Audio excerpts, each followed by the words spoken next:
So what's it like to finally choose to be on the other side of the camera?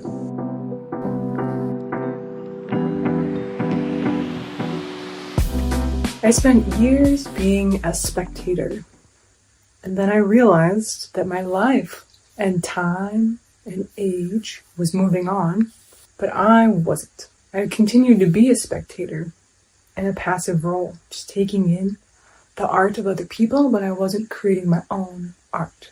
I wasn't showing up to my life fully. I remember I had this inspiration just build within me, this thought that kept going, like, I want to be on that side. I want to be on that side of the camera. I want to be the person who's making things, who's out in the world, who's living. And so I finally decided to hit record and start showing up.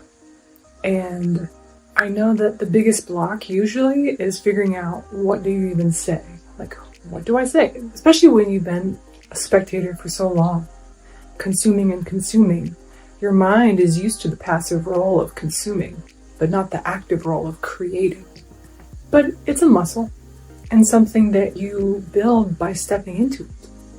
That each time you hit record and you start talking, it gets better and better.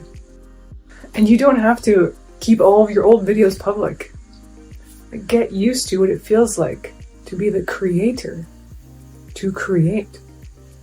And yes, there's fear. And yes, there's that feeling of being cringe. And yes, you watch your own videos even after they're posted a number of times to be like, does that even make sense? But the point is about you showing up, even when it feels cringy, even when you don't know what to say. If you scroll back a long ways to my original videos, those were similar streams of consciousness where I just was like, okay, I'm gonna start talking. And you have to start there. You have to start with the suck. You gotta start with the suck. And then it gets better. Because you're also seeing yourself do it, and your mind is switching the identity of who you are. Because as you consume content endlessly, you're identifying as a consumer. You're identifying as a passive receiver, a dopamine addict. But then as you actually see yourself in your own videos, in your own creation, maybe you're not doing videos, you're doing something else, but your identity begins to shift. And you begin to actually realize that you have something to say, that your perspective counts just like the next person, that your life is worth sharing, that you are innately valuable. That's something I discovered. I mean, I know there's currently 31 people or so on my channel, and they joined at different phases when I was trying out different things. I appreciate that you're still here as I continue to figure out what I want to say and figure out what this whole creation is about. But I'm excited. I'm excited because I can see myself really shifting in identity. And if you ever read the book Atomic Habits, he talks about that the real shifts happen when you do actually focus on identity work.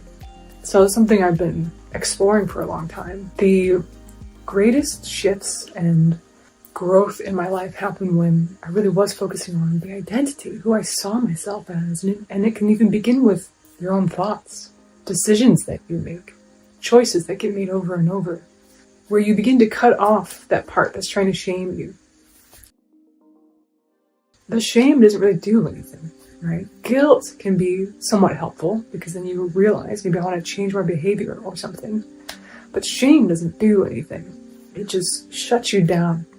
And so notice when you move into your own creative adventures, creative explorations and projects, is there a part that comes up when you begin to focus that tells you should have focused before?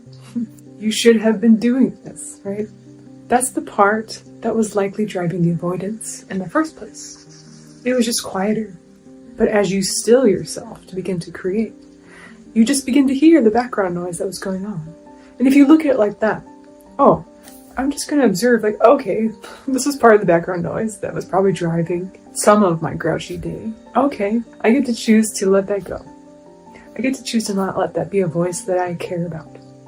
Even if it tries to go on for a little bit. Like, as you stop giving it attention, it dies away.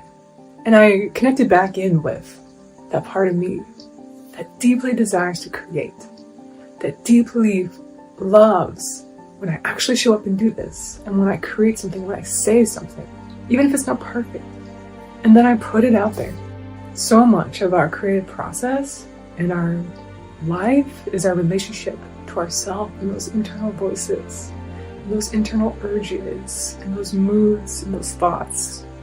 And a lot of it can be stilled when we allow ourselves to be the observer and to choose from our deep desire, not from the noise in our mind. So I hope this is an inspiration. Maybe you want to hit record. Maybe you're also just beginning and you want to be the one on the other side of the camera. I invite you to do that. I hope you do. I really encourage you to do that.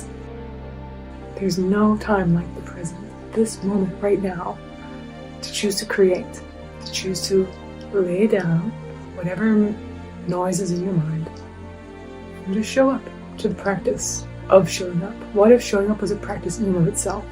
Show up to the practice of showing up, my friend. I tell you, it's worth it, and it feels so good. I'll see you again soon.